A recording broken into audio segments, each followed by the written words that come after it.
انتخابات بیک وقت ہونے میں ہی ملک کا بھلا ہے، اور اسی سے ملک میں سیاسی استحکام آئے گا، اور سیاسی اور معاشی استحکام ایک دوسرے سے جڑے ہوئے ہیں۔ ہمارے لیے تیسرا جو بڑا تھریٹ ہے وہ سیکیورٹی ہے۔ اس وقت جو لا اینڈ آرڈر کی الیکشن کمیشن نے جو کل فیصلہ دیا ہے اس کو دیکھا ہے میں نے بھی، میری اپنی رائے میں وہ ایک ویل ریزنڈ فیصلہ اس لیے ہے کہ انہوں نے جو موروثی حالات ہیں ملک میں، دیکھیے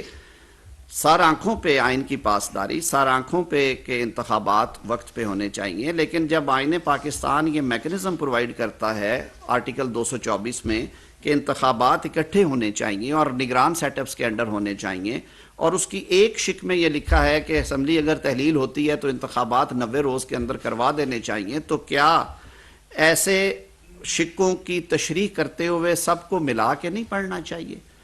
کیا کوئی ایسا کنسنسس والا فیصلہ نہیں آنا چاہیے جس میں ملک کا اور جس میں قوم کا بھلا ہو؟